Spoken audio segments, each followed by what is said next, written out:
দিতে চাই, মন দিতে চাই, সবটুকু ধ্যান সারাক্ষণ দিতে চাই তোমাকে। রাধে রাধে বন্ধুরা, কেমন আছো তোমরা সবাই? আশা করছি তোমরা সবাই খুব ভালো আছো, আমিও ভালো আছি। তো সিম্পল হাউস ওয়াইফ জয়শ্রী নতুন আর একটি ব্লগে তোমাদের সকলকে স্বাগত জানাই। এখন বাজে সকাল 7টা। তো এখন থেকেই তোমাদেরকে সাথে নিয়ে আমার ব্লগটা স্টার্ট করছি। আই হোপ যে আজকের ব্লগটা তোমাদের ভালো লাগবে। আর দেখো উঠোন ঝাড় দিচ্ছি আর গেল আমার নাতি। তো ও সকালবেলা ঘুম থেকে উঠে এদিক ওদিক ঘুরে বেড়াচ্ছে, কেননা কাকারা এখনও ঘুম থেকে ওঠেনি। একবার আমার কাছে জিজ্ঞাসাও করেছে যে কাকারা এখনও ওঠেনি, কেন ওঠেনি? সান উঠে গেছে তো, তো ওরা কেন এখনও ঘুমিয়ে আছে?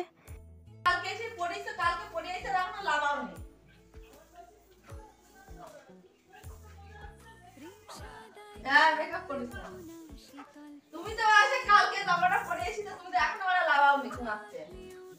হ্যাঁ তুমি এখন ঢুকে না, আমি ঘর ঝাড় দিচ্ছি। জুতো পরে ঢুকতে হবে না। তুমি ওরা কালকে এসে পড়েছো তো তুমি ওরা নামাতে পারোনি এখনো। হ্যাঁ তুমি আবার তাহলে শপিং করতে নিয়ে যাওয়া বলে তাই ড্রেস খুলনি নাকি? আরে তো তুমি শপিং করতে নিয়ে যাওয়া কবে? কালকে কটার সময় সাজবো? বিয়েতে নামে গেলে তারপর তুমি বলে দে। তা বিয়েতে তো সাজবো, তো বিয়েতে যদি না সাজদি হয় তাহলে কি করে হয়?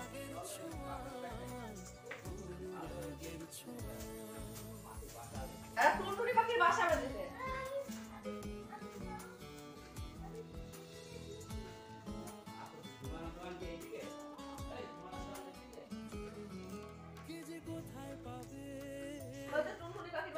তো শুনতেই পেলে নাতির সঙ্গে কথা বলতে বলতে কিংবা ঝগড়া করতে করতে কিন্তু আমার সকালের বাসি কাজকর্মগুলো হয়ে গেল। তো জানি না আমার শাশুড়ি মা কোথায় গেছে।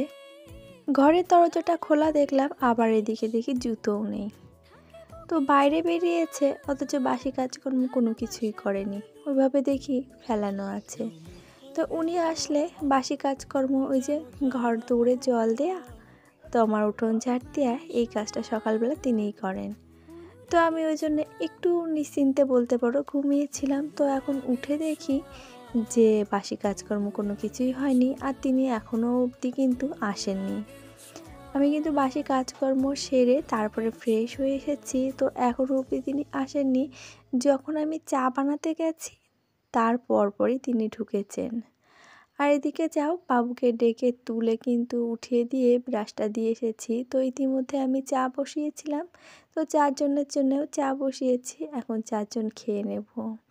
যেহেতু আমার ননদ আছে, তো ননদের জন্য একটা, শ্বশুরমশাইয়ের জন্য শাশুড়ি মা আর আমি, এই 4 জনই খাবো। আর তোমাদের দাদা ভাই তো চলে গেছে আমার মায়ের দোকানে, তো সেখান থেকে সে চা খেয়ে নেবে। আর এই যে প্রায় ঘন্টাখানিক বাদে কিন্তু এই যে তোমাদের সামনে আসলাম। চা খেয়ে ওইদিকে সকালে সিদ্ধ ভাতটাও বসিয়েছি। তো তার মধ্যে তোমাদের দাদাভাই মাছ নিয়ে এসেছে, তো সেই মাছটাকে এখন এই যে ধুয়ে পরিষ্কার করে নিলাম। নিচের কাজকর্ম তো সব হয়ে গেছে, মাছ টাছ ধোয়া সব রেডি। তো হঠাৎ করে নজরে এলো যে ছাদের উপরে জামা কাপড়গুলো মেলা হয়নি, আদা শুকনো হয়ে আছে। আর এগুলো যদি এখন না মেলা হয় তাহলে কি হবে বলো তো? কালকে ওই যে আদা শুকনো হয়েছিল, তো তারপরে গিয়ে যদি এখন না মেলা হয় কেমন একটা গুমটো গন্ধ হয়ে যাবে। আর যেহেতু কমফোর্ট দেওয়া নেই, কমফোর্ট আনতে বলেছিলাম তোমার দাদাভাইকে, তো নিয়ে আসিনি। আর এসে দেখি না এত সুন্দর বড় বড় দুটো জবা ফুটে আছে ওই গাছে। আর দেখবে এত বড় বড় জবা দেখতে কিন্তু বেশ ভালো লাগে। তবে আমার কাকি শাশুড়ি মা যখন গাছটা কিনে এনে দিয়েছিল আমাকে, তো আমি বলেছিলাম যে ইয়েলো কালারের জবা এনে দিতে, তো সে ইয়েলো কালারের জবা পায়নি, রেড জবা পেয়েছে। তো আমার একটা রেড জবা ছিল, তারপরেও আবার একটা রেড জবা। তো ফুলগুলো দেখলে সত্যি মনটা সকালবেলা আমার তো ভরে যায়, জানি না কার কতটা কি হয়।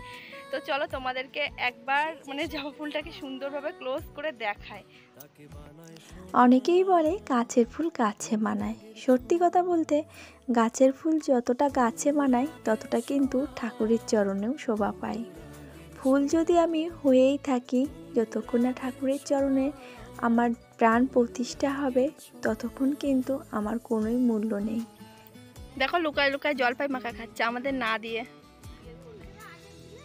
দেখ কি সুন্দর ভাষা যাচ্ছে, এই হচ্ছে ননদ, একদম পরিষ্কার বাংলা ভাষায় দিয়ে দিল। আমরা আগে গিলেছি, কি সুন্দর ভাষা দিল। আরে দেখো এই প্যান্ডেল হয়ে গেল, খাওয়া দাওয়া আগে রেডি হচ্ছে, আর এই সাইডে হচ্ছে বিয়ের পরে সবে তৈরি হচ্ছে। আর ওই যে স্টেজে আছে, স্টেজ হবে কফি শপ। আমার শাশুড়ি মা কি করতে আসছে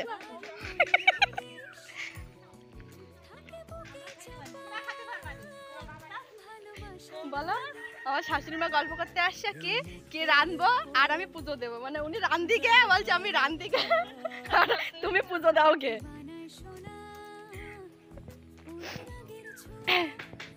তো যাই হোক, আজকে রান্নার হাতে একটা ছুটি। আর এই যে প্যান্ডেলের ভেতরে এখনো প্যান্ডেলের কাজ হচ্ছে টুকটাক, এখন আর ফাইনাল লুক দেখাবো না, পরে দেখাবো।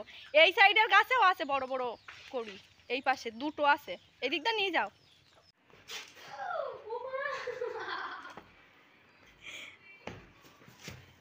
সাজা গুজা করবা তো ব্যথা সহ্য করবা না, হবে স্টাইল দিতে গেলে তো ব্যথা সহ্য করতেই হবে। ও বাবা, আইবুড়ো করতে গেলে কাঁদতা মনে আছে?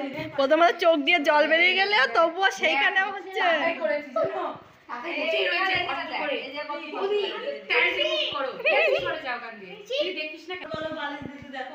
পিসি হলে কত জ্বালা, আর ঠাম্মি হলে কালা হয়ে গেল, ঠাম্মি হলে থেকে ঠাম্মি হলেও কত জ্বালা।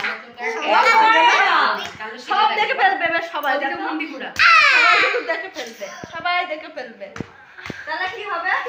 সবাই বলবে কি তোমার নাতি তোমাকে এত মারে, আমি তোমার ঠাম্মি হলে ঠাম্মি মারে, ঠাম্মি মারে।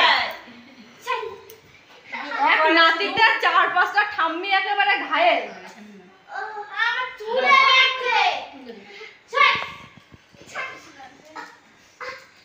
এটা বেশি লাগবে, মুন্ডি ওইদিকে কর।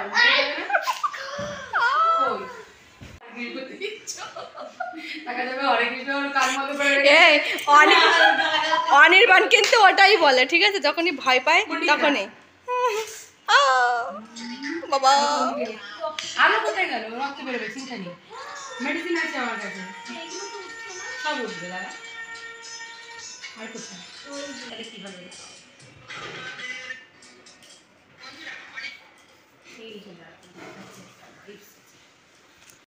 আর এই যে শাশুড়ি মায়ের কথা মতো কিন্তু এখন আমি স্নান সেরেছি, তো যাব পুজো দিতে। আর এরই মাঝে এসে ঘরদোরগুলো মুছে নিয়েছি। তো ওখানে তো দেখছিলে যে প্রথমে ওই কাজটা আমার সাথেই করবে বলেছিল, জানো তো, সকলে মিলে ধরেছে। তারপরে আমি বললাম যে না, আমি তো আর বিয়ের কনে না, আগে বিয়ের কনেকে দাও, তারপরে গিয়ে দেখা যাবে। তো ইতিমধ্যে আমার আবার একটু দরকার এসে গেছে। দরকার বলতে আমার শাশুড়ি মা যাবে ব্যাংকে, কিছু টাকা তুলতে হবে, তার জন্য আমার আবার হচ্ছে সমিতির খাতা লিখতে হবে। তো ওই জন্য ঝটপট করে ভাবছি পুজোটা দিয়ে নেব। আর এদিকে দেখতেই পাচ্ছ আমার সেই সর্ষের কুলোটা কিন্তু এখনও অবধি গামছা দিয়ে ঢাকা, জানো তো। সর্ষেগুলোকে কিভাবে শুকাবো ঢাকা চাপা দিয়ে বলো তো? কেননা ওই পায়রাগুলো যেই না দেখছে সেই এসে খুঁটিয়ে খুঁটিয়ে মনে হয় হাফ সর্ষে খেয়েই নিয়েছে।